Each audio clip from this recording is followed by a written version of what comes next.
Instagram profile private কিভাবে করতে হয়। যদি আপনি আপনার ইনস্টাগ্রামের প্রোফাইলকে প্রাইভেট করে রাখতে চান তাহলে কিভাবে করবেন তাই এই ভিডিও দেখে বুঝতে পারবেন। তাই ভিডিওটাকে স্কিপ না করে শেষ পর্যন্ত একটু মন দিয়ে দেখে নেবেন। এখন ইনস্টাগ্রাম প্রোফাইল প্রাইভেট করতে হলে সবার প্রথমে আপনি ইনস্টাগ্রামকে ওপেন করবেন। ওপেন করে এখন এখান থেকে আপনি ডান দিকে প্রোফাইলে ক্লিক করে দেবেন। প্রোফাইলে ক্লিক করার পর এখন এখানে আপনি 3 লাইন দেখতে পাবেন। এখান থেকে আপনারা এই 3 লাইনে ক্লিক করবেন।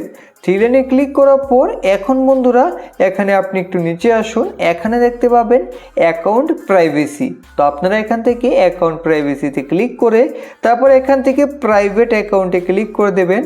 তারপর এখান থেকে সুইচ টু প্রাইভেটে ক্লিক করবেন। বাস এই সেটিংসটাকে অন করলেই আপনি দেখতে পাবেন আপনার ইনস্টাগ্রাম প্রোফাইল প্রাইভেট হয়ে যাবে।